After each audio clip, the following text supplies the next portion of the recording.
Good morning, good afternoon, good evening. My name is Serdar Yılmaz, and together with Jamie Boex, I lead the Local Public Sector Alliance. Before we jump into today's program, I would love to provide a few words about the Alliance. Especially today marks the fifth round of year-long global webinar series on decentralization and localization in countries around the world. Last year, September and December, we had the first webinar series on Asia and Africa. And afterwards, earlier this year, we had the third and fourth round focusing on Middle East and North Africa and Latin America regions. Today's webinar series is organized by the Local Public Sector Alliance together with a number of global partners, including World Bank, UNDP, UNCDF, USAID, Network of Associations of Local Authorities of Southeast Europe, and others. The Local Public Sector Alliance is a global alliance of advocates for more inclusive and efficient decentralization and localization. The alliance and its website, decentralization.net, were established as a platform for knowledge sharing on topics related to decentralization and localization, and we hope to bring together policy practitioners, scholars, government officials, and civil society organizations from around the world interested in achieving a more inclusive, responsive, and efficient public sector. As part of this wider aim, the objective of the current global webinar series is to elevate the debate on decentralization and localization around the world. In doing so, we don't want to promote a single view or a single approach to decentralization.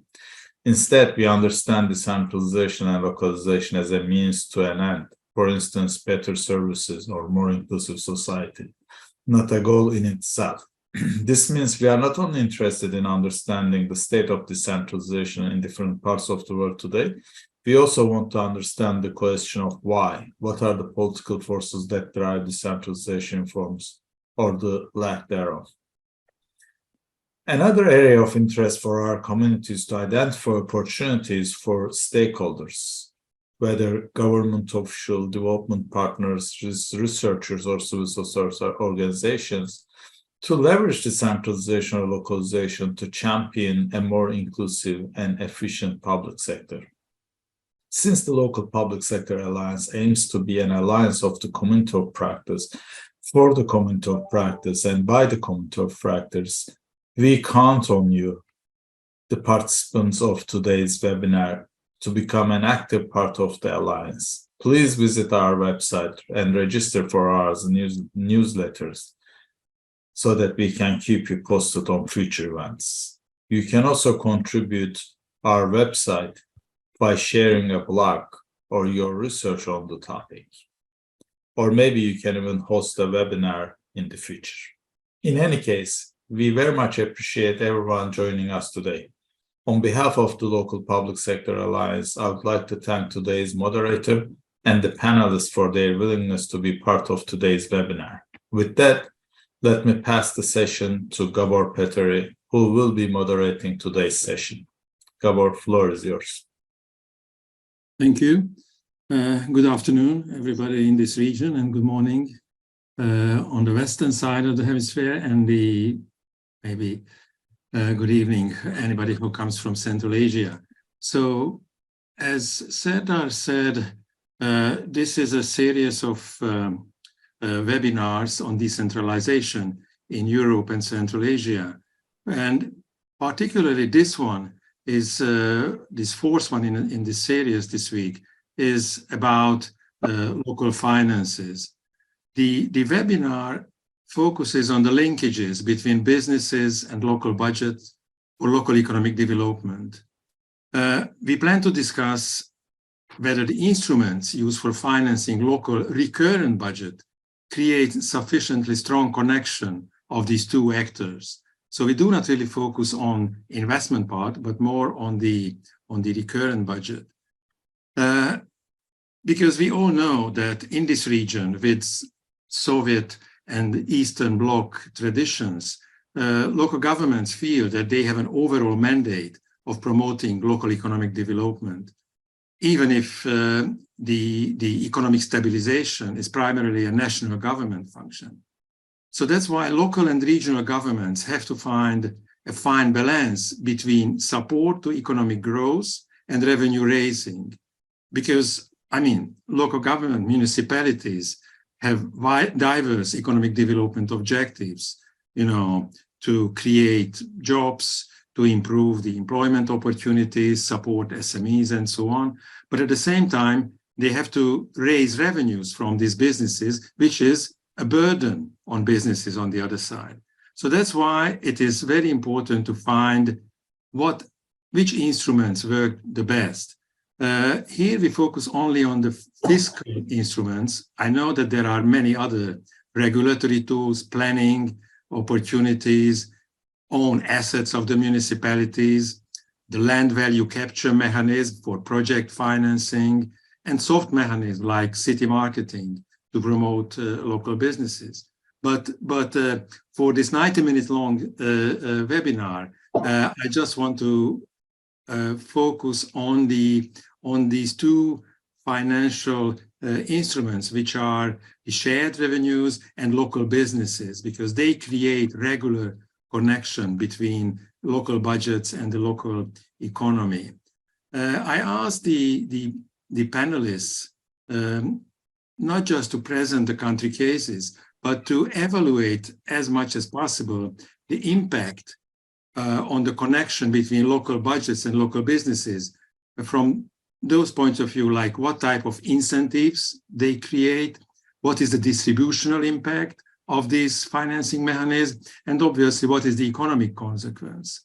I know that we cannot cover all the topics in 90 minutes in diverse countries, but let's try. Before we start the technical discussion, there are some housekeeping announcements which I have to share with you. First, as Serdar told us, the event is being recorded. Video highlights from the webinar series will be made available in a few days on the LPSA website, decentralization.net. The presenters and the panelists are speaking in their personal capacities. So now they do not represent the employer or any other institution. I encourage all the participants to use the question and answer feature of Zoom. So even during the panel discussion, presentation, you might want to raise questions, which I will group or regroup somehow and ask the panelists to respond on them. So I hope that will be manageable during the panel. And if there is any other technical information related to these issues, just put it in the Q&A section of Zoom, because, I mean, we can use it later, we can share it with you later. The last thing is that we have simultaneous Russian translator, so just please click on the globe button below of the Zoom screen, and then you can choose between English and Russian language.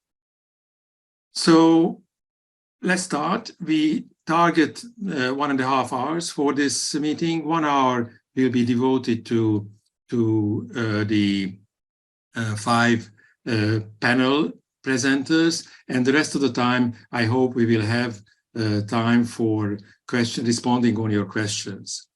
So now, without further ado, please let me pass the floor to Viktor Gyosan, who will make the first contribution. Viktor is an international consultant, freelancer. Earlier, he had several government positions.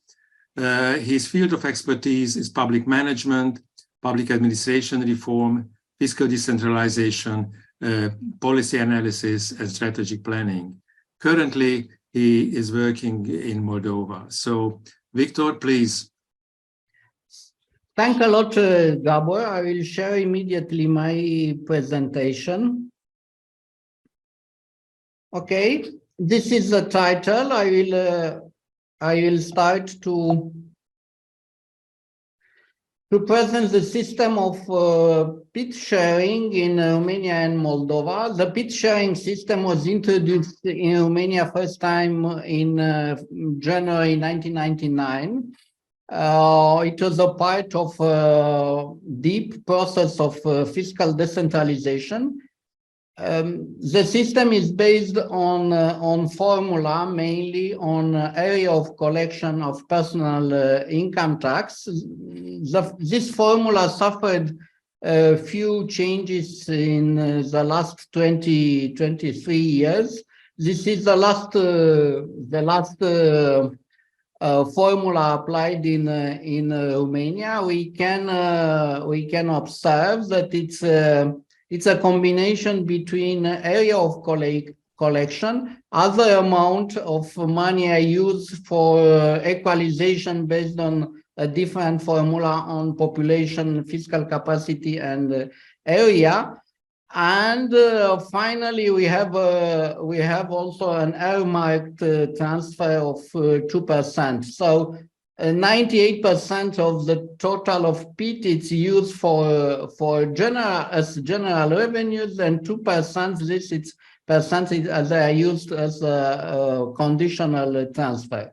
In Bucharest, due to this specificity, we have a different allocation formulas than in the rest of the country. On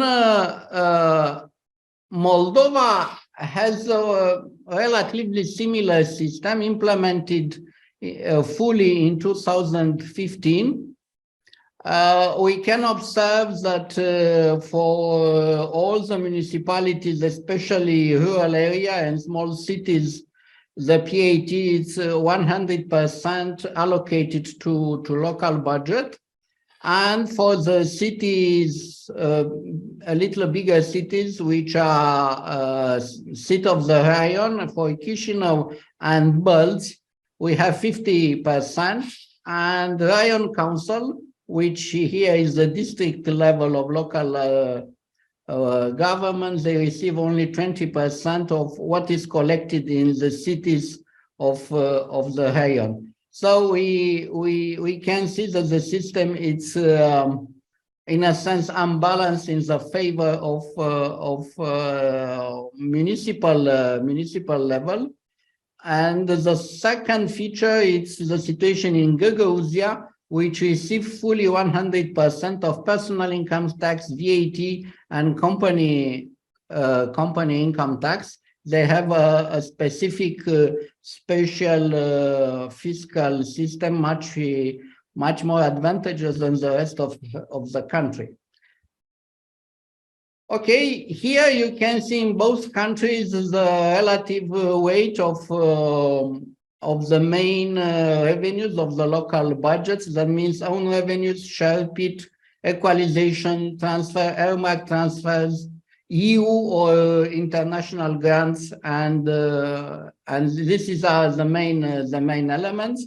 What can be observed in Romania, and it's obvious that the big urban municipalities have a much higher weight of PAT in their budget than the rural area, and this is clear the difference in economic development. In Moldova, we have, in a sense, a similar situation with Chisinau, which has a much higher weight, and Gagauzia, because they receive all the three important national taxes. Generally, this system function well and offer enough stability of the transfer system. Generally, all these revenues are general revenues. The PAT in both countries is managed by the state fiscal administration, and PAT is a national tax. For this reason, in both countries, local governments are dependent on the state fiscal policy, and both states had in 2018 problems. Local government has had problems with the revenues from PAT, because in 2018 in both countries were implemented different fiscal reforms, with the results of the cutting of PAT rate, and these cuts in PAT rate were reflected immediately in the volume of the revenues.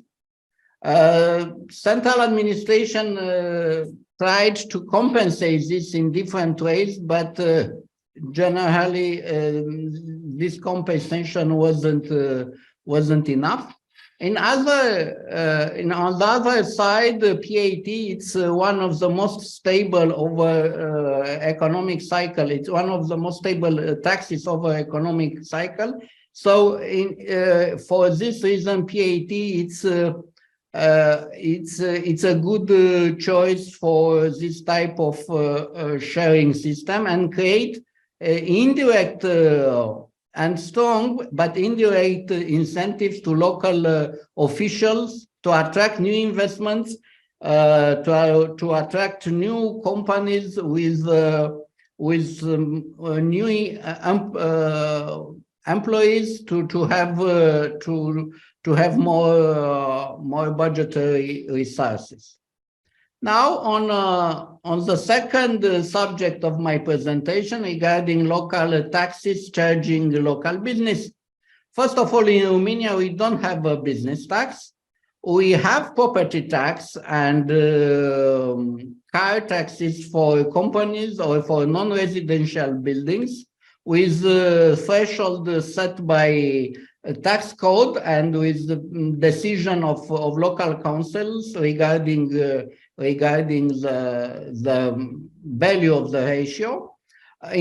For buildings, the companies or the physical person proprietary of a non-residential building, they should have an evaluation at every 5 years. We observe that for agricultural purposes, the ratio it's lower.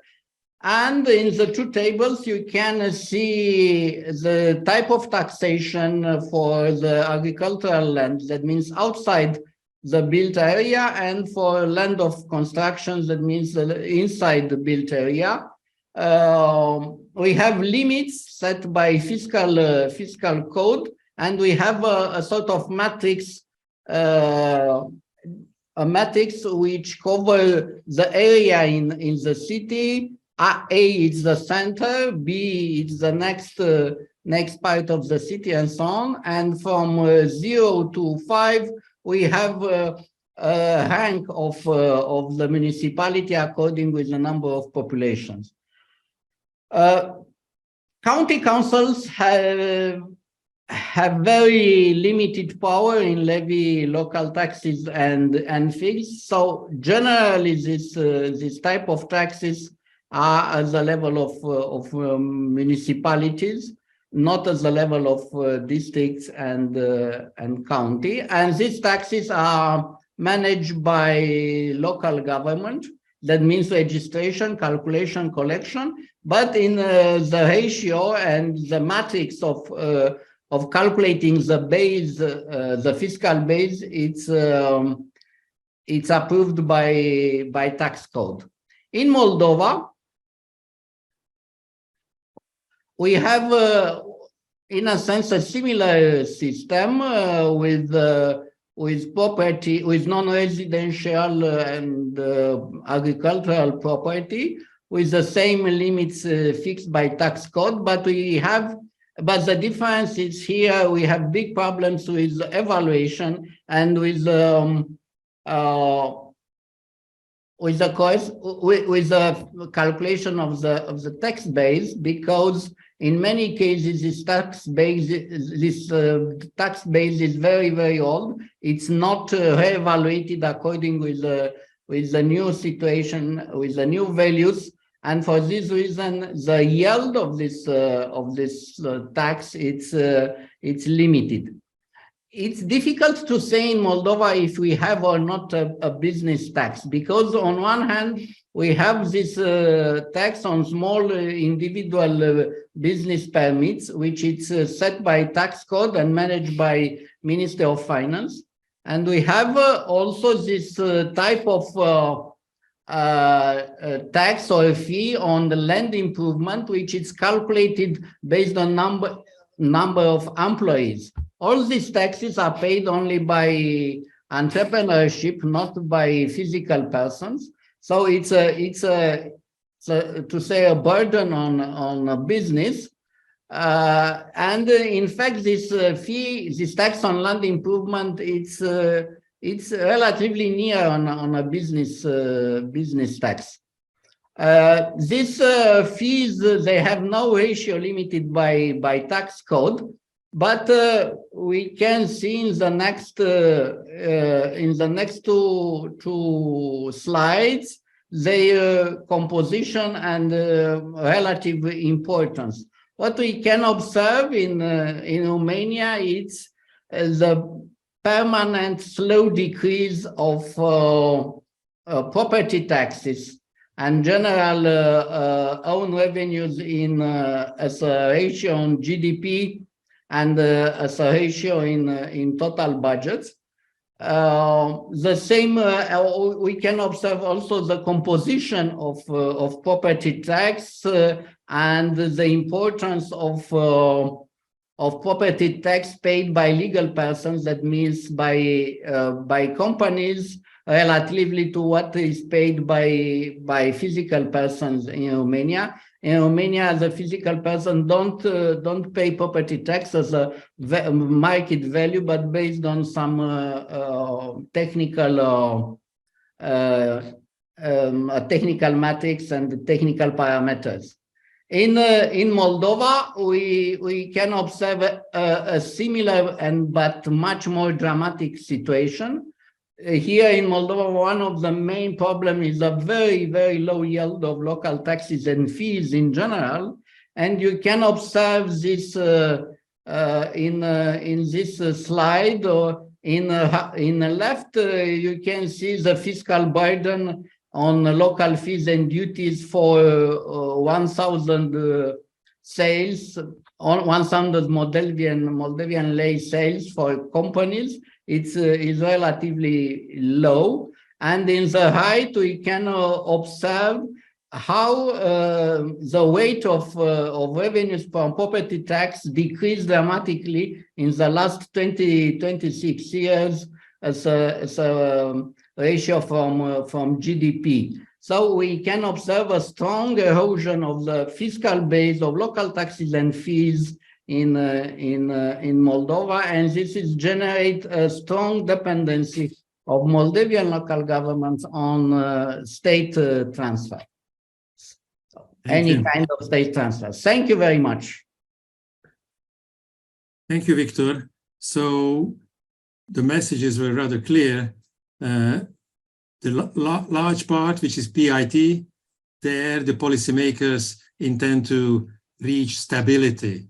So that's the main purpose for financing stable, municipal expenditures. And it was interesting to hear that the property tax revenues in Romania are actually decreasing. So maybe later we can talk about that. Thank you. And another similar cross-country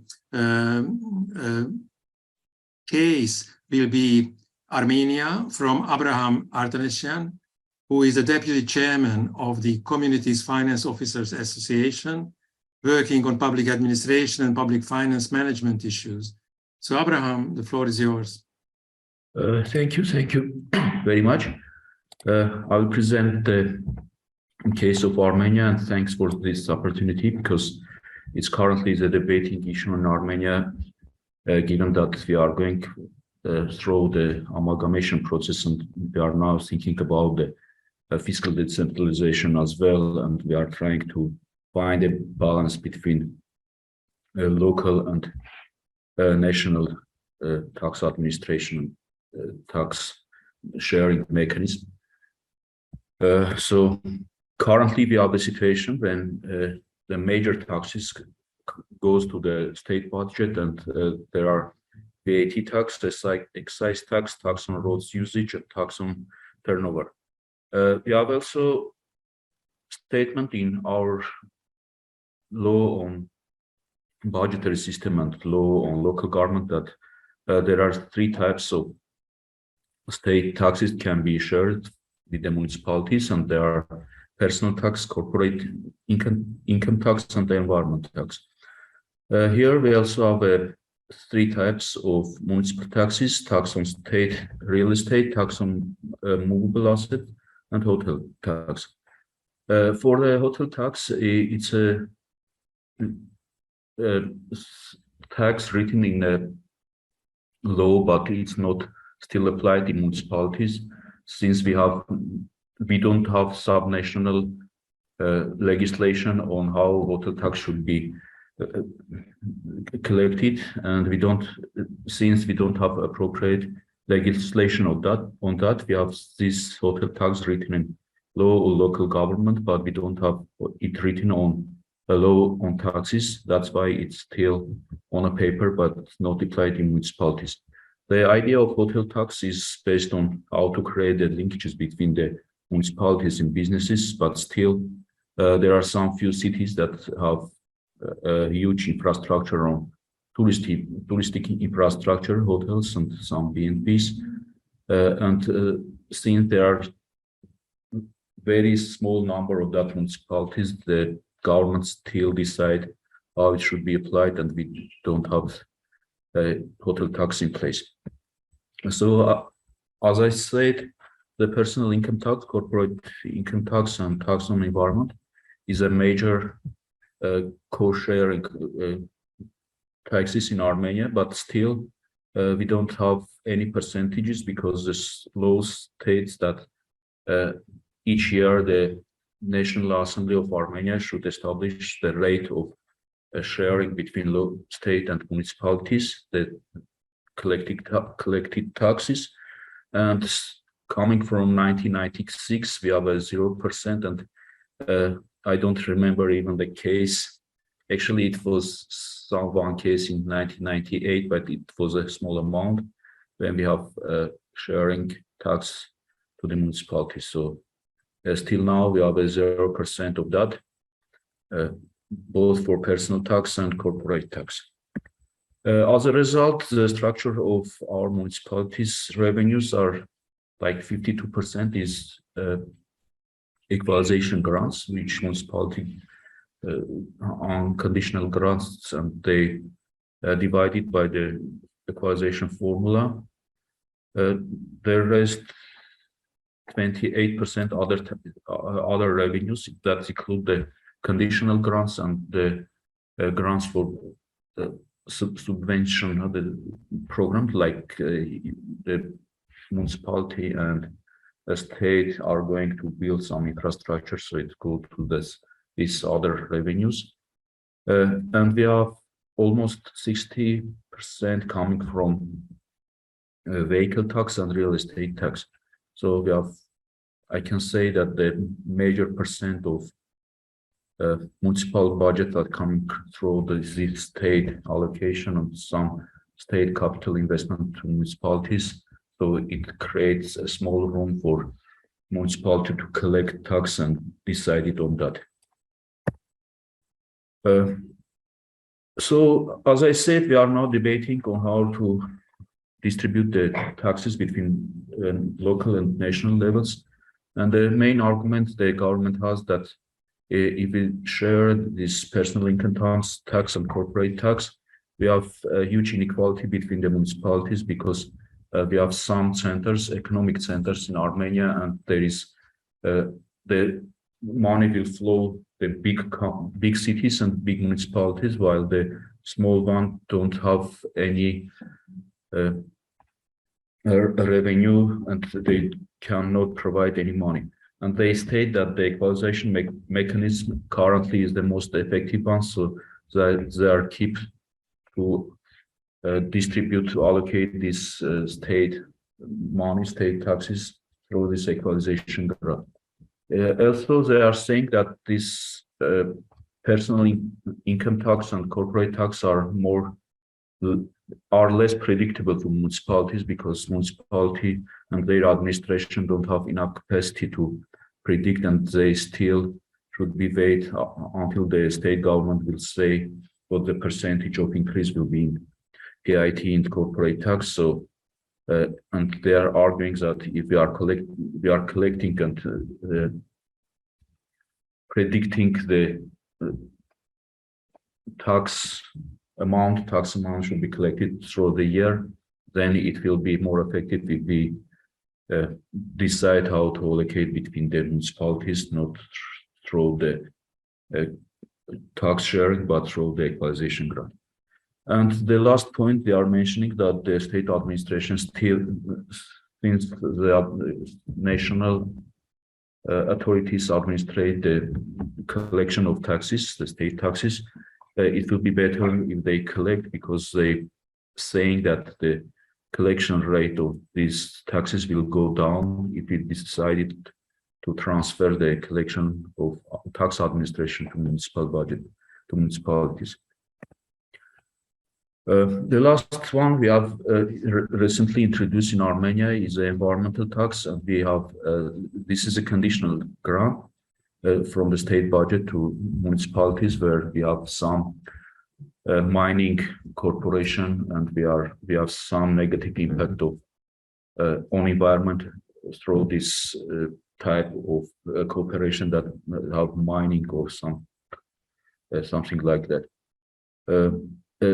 The problem with this conditional grant is the government still decide how much should be allocated to the municipalities, and in some municipalities the list of municipalities also approved by national government, and some municipalities who also suffer from mining activities of that corporation are not included in list. And in that case, the municipalities say that we also have some negative impact of that mining, but we don't are in the list, so they don't have these grants. And the grants is, I can say that it's not enough to compensate that negative impact. And municipalities, a lot of argue that we need more money, and the government say that we need more better developed project in order to finance this project through these grants. And the last thing, we have duties and fees. I want to mention this part because I think it's most connected with the businesses and economic activity in municipalities, since the rates of local duties and fees are set by municipal council in the threshold decided by the law. So our council can set a high minimum or maximum rate of these local duties, and also can divide the municipalities by zones and applies a different time rates for duties. But unfortunately, except the Yerevan, capital city of Armenia, we don't have any community who was zoning, and the same rate applies to the businesses, and it's much more about the restaurants, hotels. It's about giving a license to the selling the alcohol and cigarettes and selling the some gases in municipalities. So, but however, it's still 2.5%, and in my point of view, it's too small link between the municipalities, municipal decision makers, and the businesses and business decision makers. So I think we should have it more in order to effectively address business issues in municipality and effectively provide some incentives for businesses to for the activity in that municipality. Thanks.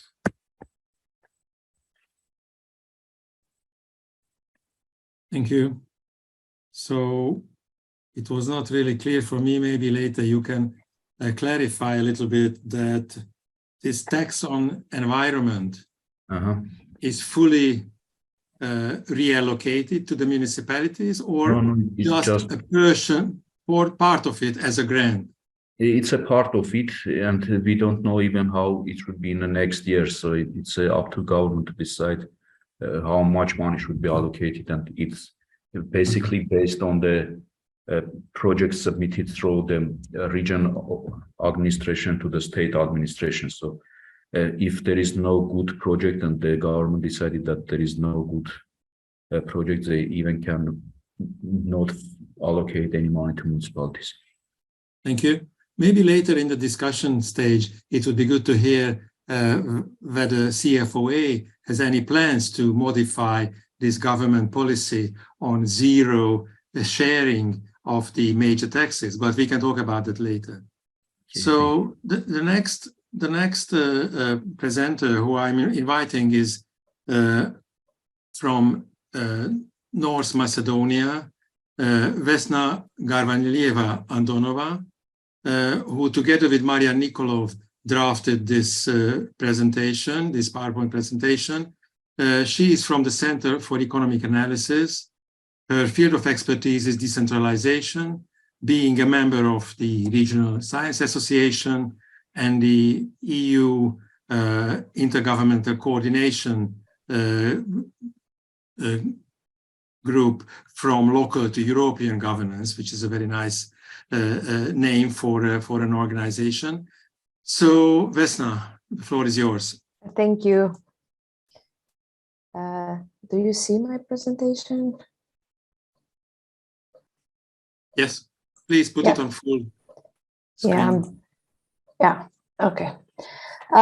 In the next minutes, I will focus on the local taxes and fees in North Macedonia, and primarily on the local business and local development fees. Just as context, the Macedonian municipalities in the two phases of decentralization undertook a wide range of responsibilities, from urban planning, communal services, up to responsibility in primary, secondary education, social care, child and elderly protection. All the local government units have symmetrical, equal responsibilities in terms of assigned responsibilities.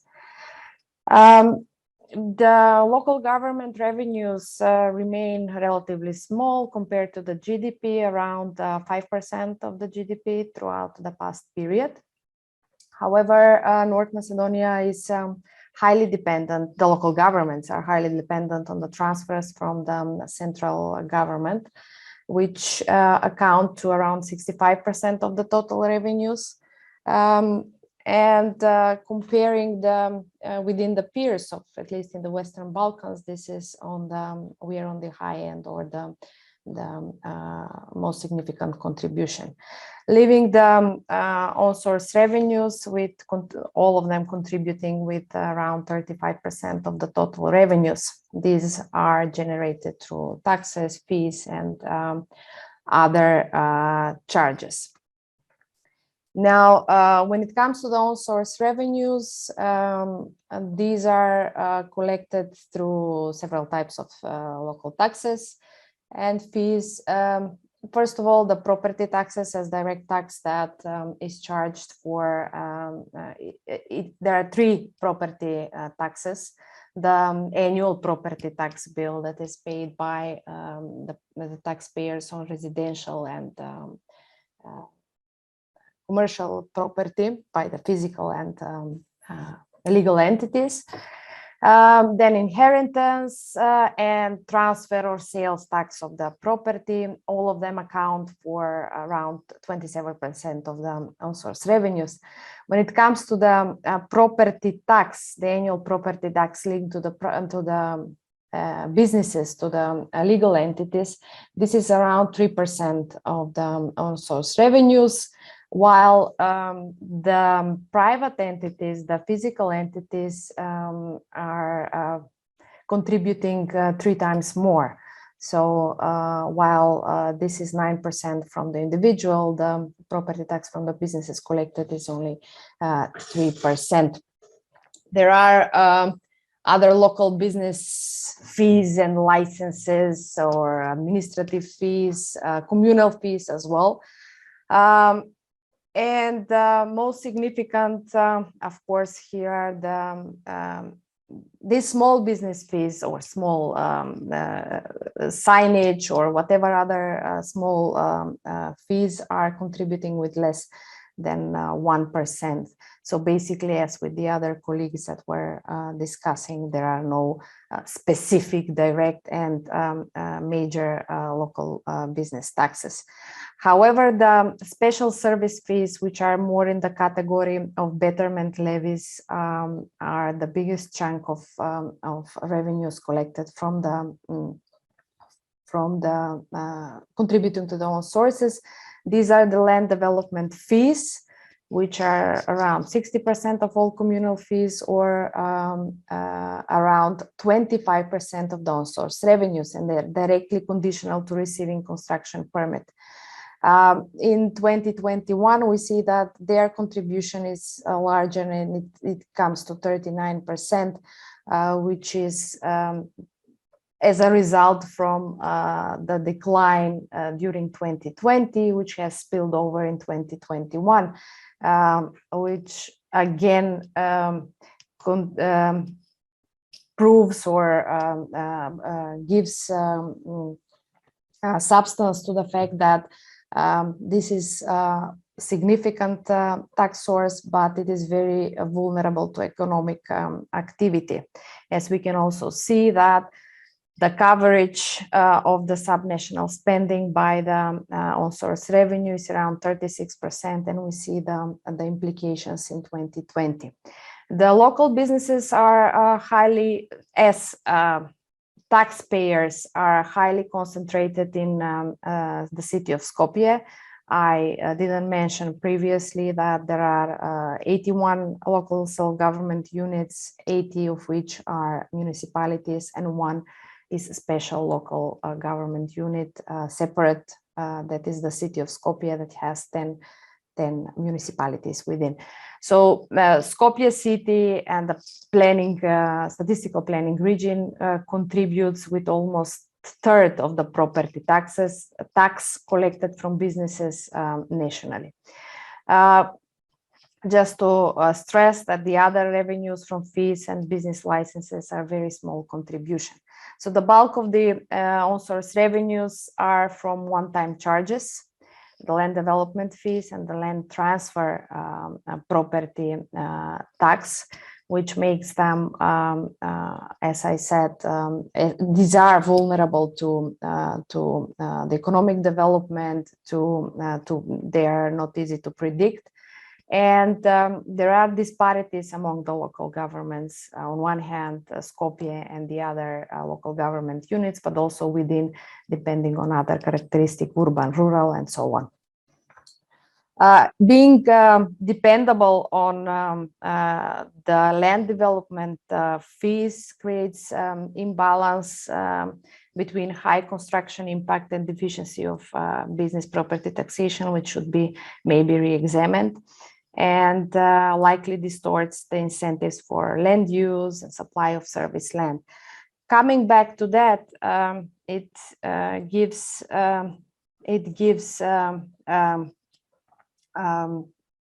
can be seen that as a major revenue contributor, it incentivizes the local governments to support construction and building more and more, especially in the highly urban areas, which is declining, depriving the citizens from the quality of life. And it can be seen what construction sites can be seen throughout the city of Skopje, for example.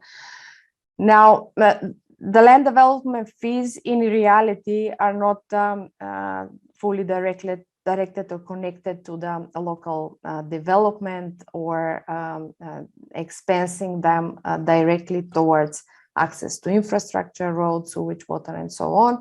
but they might be expensed in reality in other budget categories as well, resulting in political agreements and investor-driven urbanism by demand, construction expansion, and citizen discontent. There have been initiatives for via the councils, via a moratoria for construction. However, these have not provided permanent solution. So the land development fees are categorized as current revenues. They are not categorized as capital revenues. Maybe reclassifying them would provide more incentive for better targeting, for better and need for better transparency throughout the budget cycle through planning, expenditure, monitoring, and evaluation, of course, contribute to the accountability of the municipalities. There are, of course, exceptions and good examples and good practices for joint development among the business community and the local government. And of course, there are possibilities to further explore other forms of collaboration, such as PPP or other options. Not to conclude, just to summarize, is that there are limited municipal autonomy or self-sufficiency and opportunities for local competitiveness, attractiveness among the municipalities based on local business taxes. As the direct business taxes are minor contributor and the land development fees are the major source of own revenue. These are still categorized as current, should be maybe recategorized as capital revenues in order to have better targeted results, and of course for the municipalities to take and explore opportunities that are available. I will just shortly mention that there are also other innovative approaches that have been experimented with based on positive experiences with tax behavior experiments, increasing the tax morale. So it's also a possible way for increasing, at least contributing to the tax effort in collecting the local taxes. Thank you. Thank you, Vesna. Even if your message is a little bit sounded pessimistic, I think Macedonia is really innovative in this field, trying to use this land development fee and the property-related taxes for financing local governments, and it's obviously related to businesses. So, I mean, generally in Europe, there is a tendency to cut back and decrease the direct business taxes. But maybe you are joining another trend to use more actively the property-related and other land-related taxes. So I'm looking at Macedonia differently from a distance. But let's see the full picture, or a more complete picture on Macedonia, to hear from Adrian Ionescu on the revenue sharing mechanism in North Macedonia. And Adrian Ionescu works as an international consultant, presently active with UNDP, and worked for many decades actively in international development. And I had the privilege to work with him. So that's why I will not introduce him longer, because it will be a too long story. So, Adrian, the floor is yours. Thank you very much, Gabor. So my presentation today, and actually it's our presentation because I'm here together with Professor Alexander Stoikov from Macedonia, is about policy change and the government's intention to improve policies. Vesna has already described and analyzed very well the business tax environment in Macedonia. So I will share my screen.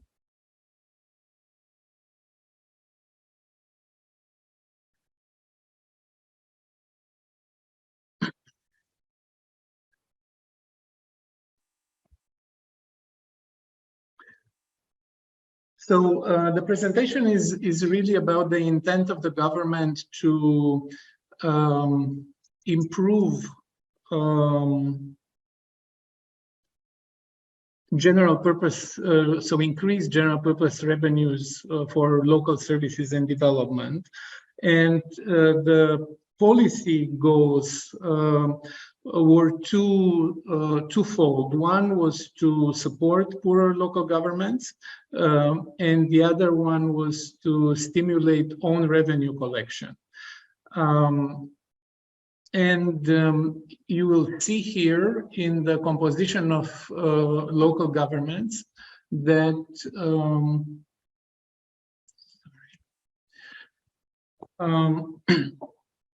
that own revenues account for 20 to 26% across time. So this is a series from 2008 to 2020. Budgets are dominated by block grants. And the other component of general purpose revenues, the other components are the PIT share, which is 3% from the PIT shared nationally, and this little orange line here, so very small contribution to the overall budget, and an equalization transfer, which is based on VAT. The equalization fund accounts is built out of 4.5% from the VAT collected nationally. So these two taxes, VAT and PIT, are linked to economic development, but are linked through the national development. So the government intended to, I have here an evolution of the own revenues in time from 2008 to 2020. You can see that there is quite high volatility. And much of that volatility comes from the conditional and block grants. Also, the increase in revenues comes very much from the block grants, which have increased, more than doubled by 125% in the last 12 years, while the VAT transfer, is the yellow line here, has only increased by 37%. We looked at the own revenue and at the property tax, and you can see that there is quite high variation and volatility in terms of collection. So local authorities are not really concerned and don't have consistent policies and application of policies in time. The VAT formula for distribution consists of a lump sum, which is 3 million dinars, which goes to each municipality. And in addition to that, there is a variable part which is allocated, so it's additive, and it's allocated 65 according to population, 27% according to land area, and 8% according to settlements. And the fund is distributed between the municipalities of Skopje. So Skopje is made of 10 municipalities, and all the other municipalities are treated separately. So the intent was to add a component related to fiscal capacity, and also to add a performance grant to stimulate collection of own revenues. And we had made some models, including an additive and a multiplicative formula. I'm not going to go into details. Also for the performance-based grant, one which was based on fiscal effort and the other one on the collection dynamics. These are the formula for the equalization grant. The equalization grant actually achieves a certain degree, the VAT grant actually achieves a certain degree of equalization because it is based on the needs, yes, population, area, and number of settlements, and adding this fiscal capacity improves the distribution. Alexander, would you like to comment on the effect on the various quintiles of local authorities? Yes, thank you, Adrian. I think we should also acknowledge the difficult trade-off between the complexity of the model and its effectiveness in terms of narrowing the inequalities or later rewarding the revenue-improving municipalities.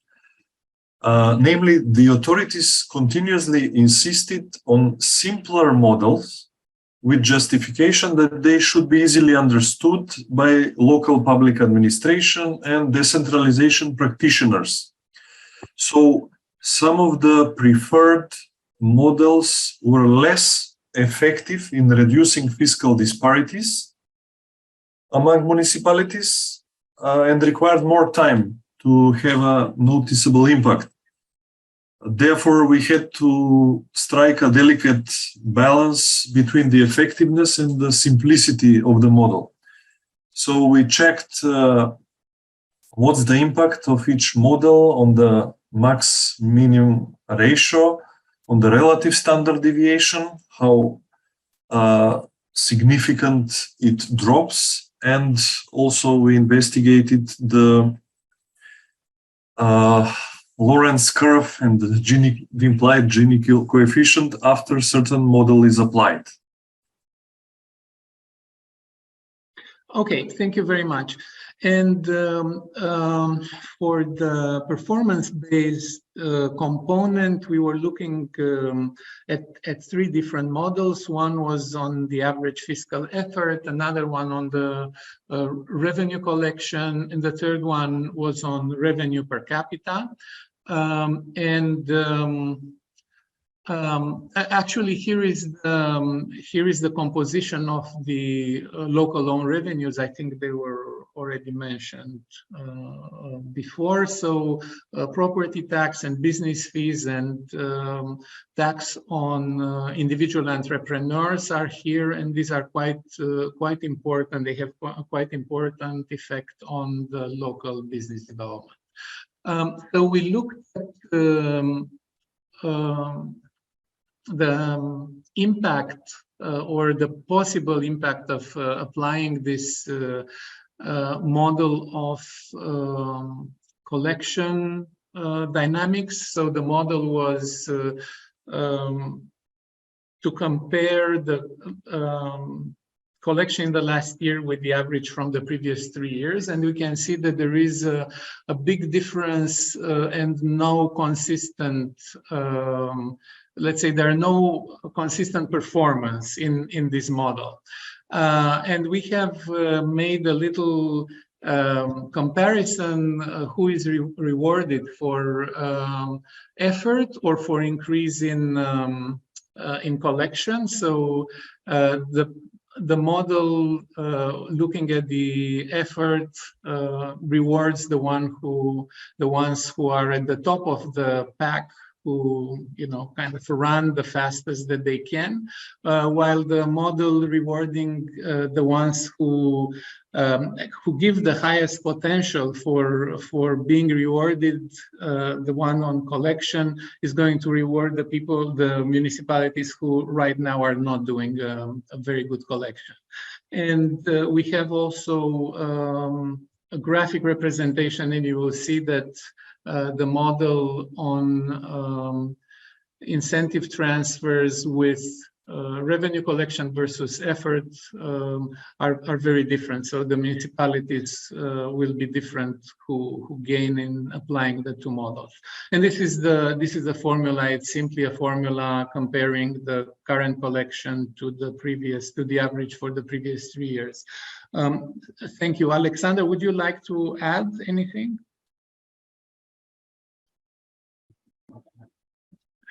Well, yes, as I mentioned, we had a greater variety of models, and what is preferred from a researcher perspective is not always acceptable from political economy or political perspective. So there are certain issues that remain open. To what extent these extra VAT funds will be sufficient to narrow the discrepancies, which, as Adrian mentioned, are already very high among the municipalities, and whether every increase of intergovernmental transfers should keep the basic component the same and only increase the components for enhanced equalization and for rewarding the municipalities with improving performance. But I think we will share some of the ideas in the subsequent discussion. Thank you. I think it's very important to keep in mind that from one instrument, you cannot expect to solve all the problems of intergovernmental finances. So it's very clear, you either want to focus on increasing own revenues, or you want more equalization from these two. So, and VAT is not an easy way to VAT sharing is not an easy way to do this dual function. Anyway, I mean, we can talk about it later. The last presenter comes from Central Asia, Meruert Mahmutova, who is the director of Public Policy Research Center in Kyrgyzstan, if I'm not mistaken. And she is obviously a Central Asia, Eurasia regional specialist working on economic and energy policy issues. And this will be actually the topic of her presentation, which we'll do in a tandem, because I will move the slides and Meruert will talk because of computers.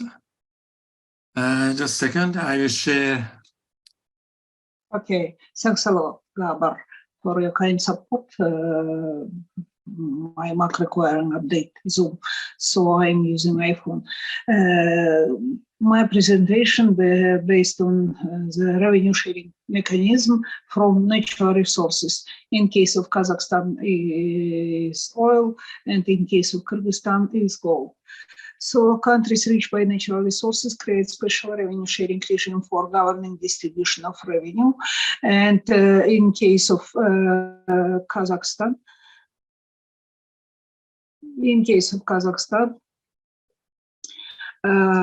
oil revenue sharing.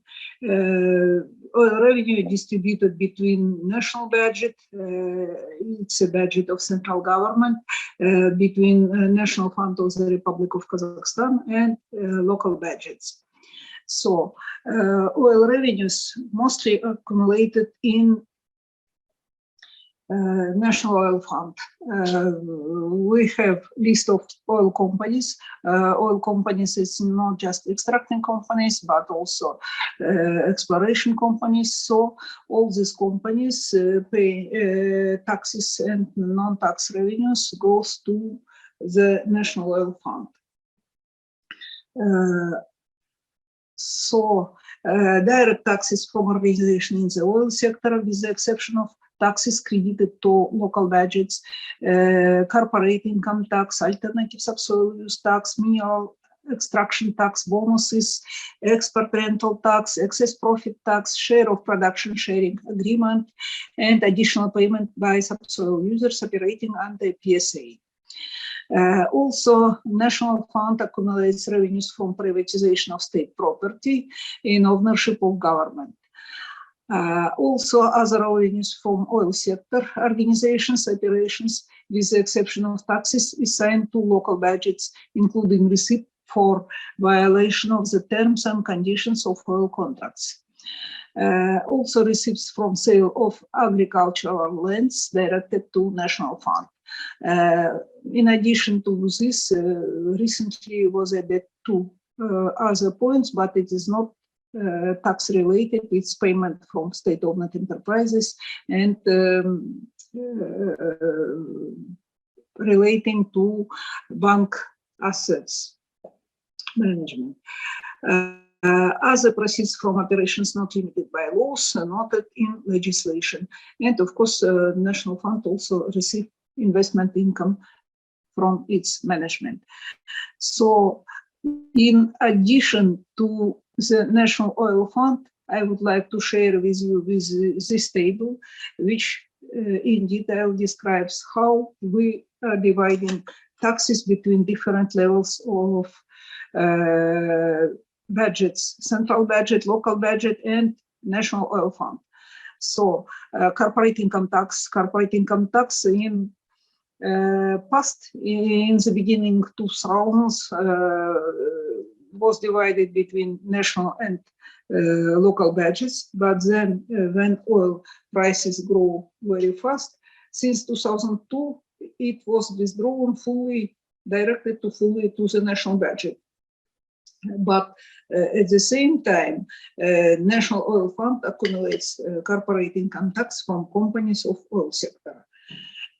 I would like to note, Kazakhstan, of course, rich by other mineral resources, but we are using for regulation just oil revenues, and National Fund accumulates all revenues from oil sector. Recently, corporate income tax from small business was directed to local budgets, recently, since 2020. So now corporate income tax from large taxpayers goes to the national budget. Corporate income tax from oil companies directed to the National Fund, and corporate income tax from small business directed to the local budgets. So personal income tax from all companies relating to oil sector, non-oil sector, all personal income tax collected by local budget. Also, local budget accumulates social tax, tax on property, land tax, transportation tax, accumulated by national budget. In past, in 19th, Kazakhstan had an experience using it as for regulation revenues of national and local budget, but then in some oblasts rich by natural resources, when a budget have to reimburse VAT from export operations, these local budgets weren't be able to make this reimbursement. So then VAT was fully directed to the national budget. Excises, export custom duty on oil also goes to the national budget. Rent tax on export crude oil, gas condensate, it's sources of national fund. Excess profit tax also divided between national budget and national fund, depends on the nature of the companies. Bonuses goes to the national fund. So this table fully described distribution of taxes between different levels. So regarding funding of local development funded from local taxes. Of course, I would like to note, in legislation, we don't have exact definition of local taxes. Budget code just listing all taxes which directed to the national budget or to the local budget. At the local level, we have a firmer tier of budgets: oblast budget, rayon budget, and rural budget since 2020. So for regulation at local level between oblast and rayon budgets, local authorities is using social tax, corporate income tax, and personal income tax, but proportions not set in legislation. So local council, we name it local maslihat, is changing it based on from year to year based on local needs. So payments of subsoil users for the social economic development. So each company working on extraction, on the exploration, they have a so named. Could you move to up? It's Kyrgyzstan, so It's Kyrgyzstan already. no, I'm talking about Kazakhstan. I will finish. I think we understand the logic of the national fund. So maybe is there any difference between Kazakhstan and Kyrgyzstan with the revenue sharing?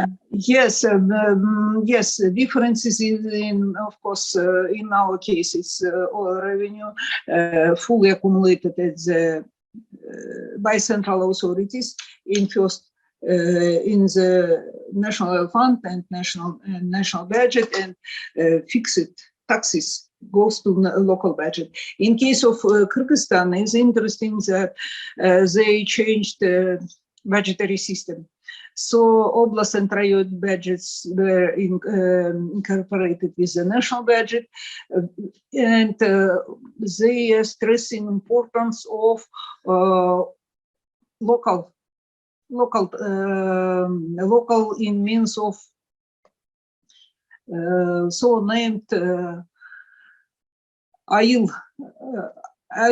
tax, AIL earmarked. In region there is a red mark, mineral producing AIL earmarks, and cities receiving 50% of mineral royalties, except gold and petroleum, 3% of mineral licenses fees, and 7% of auction payment. Then part of them accumulated for redistribution between regions which not by natural resources. So all other ILIMAX receiving 50% of income and sales income, and also there is opportunity to use payment for development and maintenance of local infrastructure. It depends on 2% of royalty, so 20% of this payment goes to IMAX and cities, which located in region which producing minerals.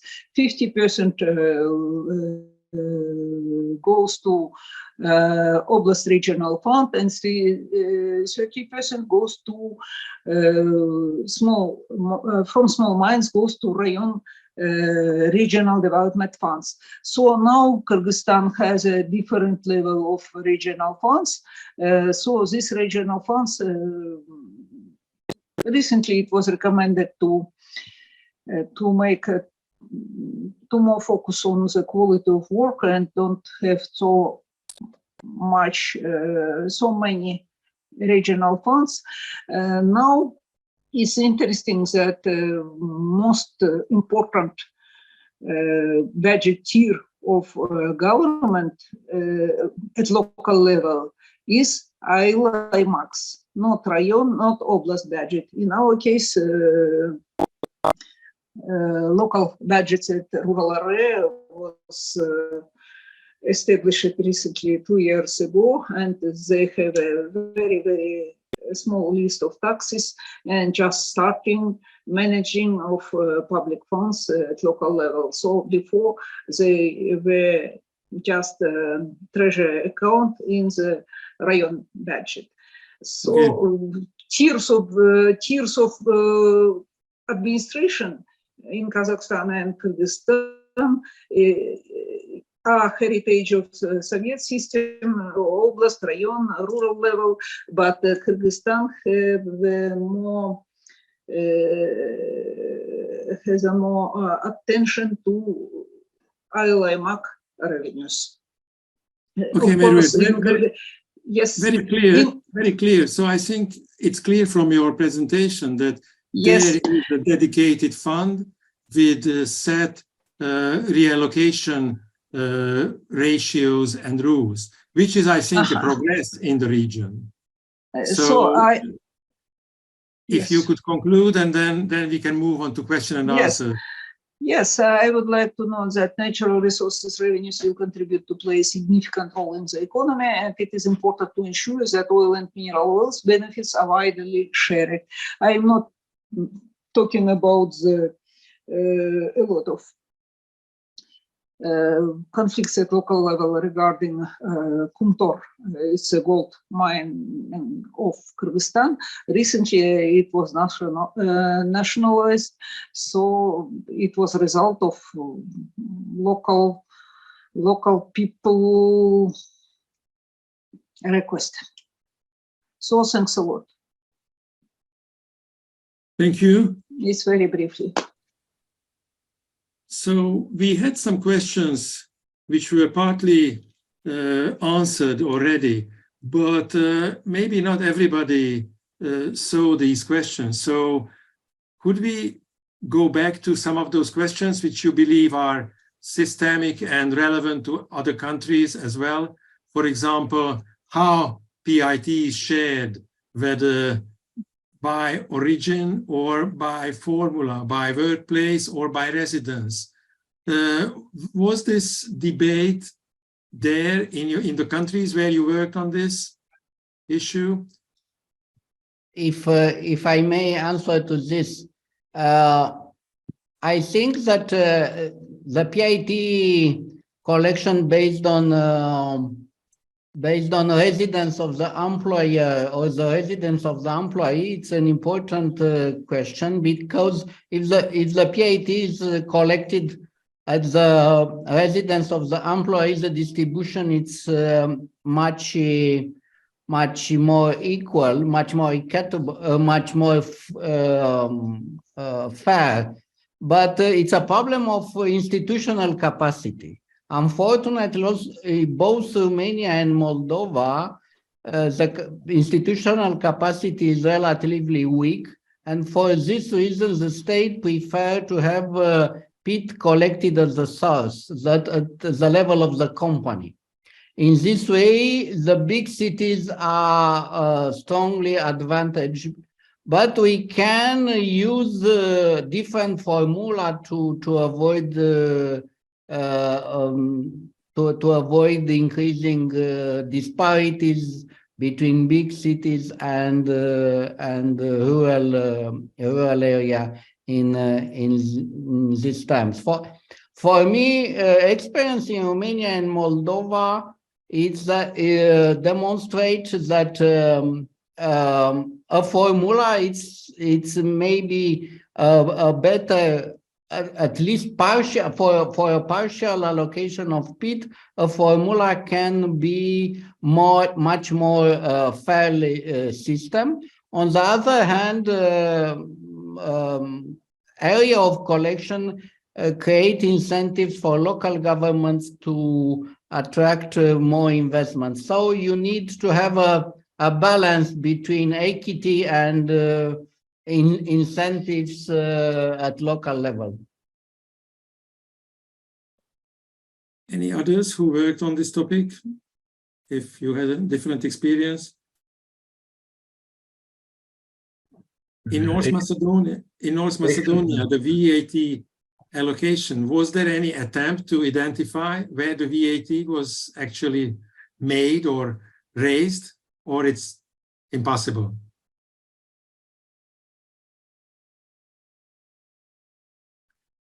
I know it's impossible, so I think It's impossible. It's impossible. Yes. Pardon? It's impossible, actually. Yes. Okay, so they even didn't try. No. There was a question from Anthony on the tax administration, because, you know, one argument for these local business taxes that, you know, it might help to widen the gray economy, to reach out better to the taxpayers.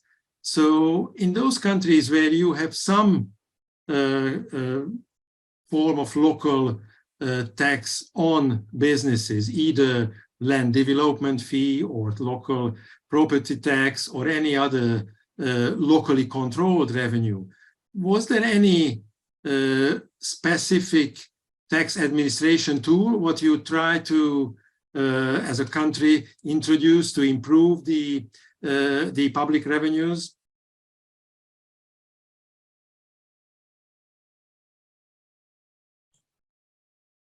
Okay, maybe I can say something about that. Well,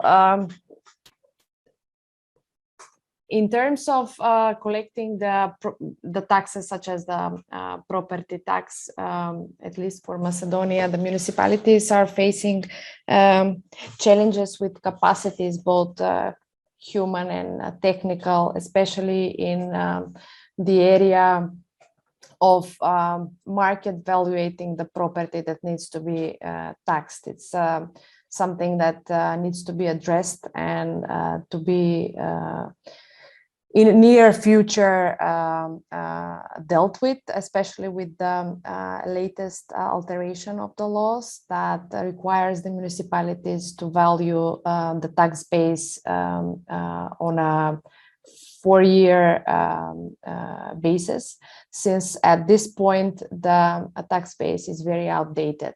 Generally, I mean, there are exceptions, but generally this should be improved. Yes. The other part of this question is whether if a municipality can properly communicate what they provide for the local businesses in terms of infrastructure, you know, qualified, trained labor, then it might improve the willingness and the readiness to pay taxes.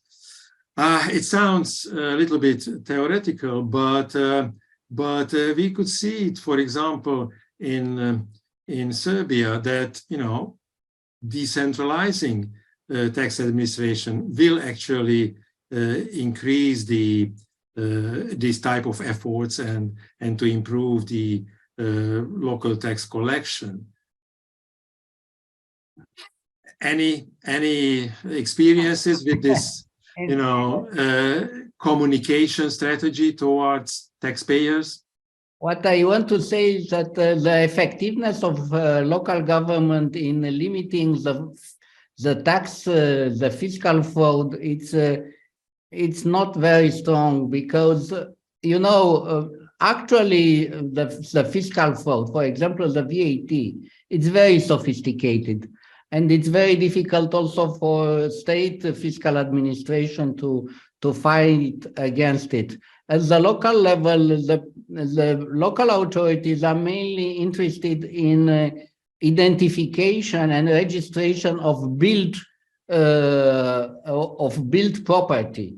If this built property is of the physical persons or legal entities, doesn't matter too much for a mayor. So they are interested in registration of the built property, but this built property is only a small part, a visible part of the business. And in many cases, the fraud, the fiscal fraud and the gray economy, it's much more sophisticated. And out of the real capacities of local government to be effective in this. Yes, very clear. Yes, I mean, identification of the businesses, that's really the local job. On the other hand, I mean, my experience is that, you know, local governments like to tax businesses because, you know, businesses don't vote. So there is this other way to, you know, to improve or increase the collection from businesses because, I mean, it's politically less risky and less dangerous. But, you know, businesses can influence local government decisions in many ways. So it is not as simple as it is, as it sounds. I think we reached this 90-minute limit of the webinar. I would like to thank for all of you the contribution. I know that we just started the discussion on this topic, which goes much further than, you know, revenue sharing and local business taxation, because you know, it's more complex, the relationship between local budget and the local economy. But I hope we will be able to continue this at another occasion. And I also want to thank the active participation and the questions from the participants. And thank you. Goodbye.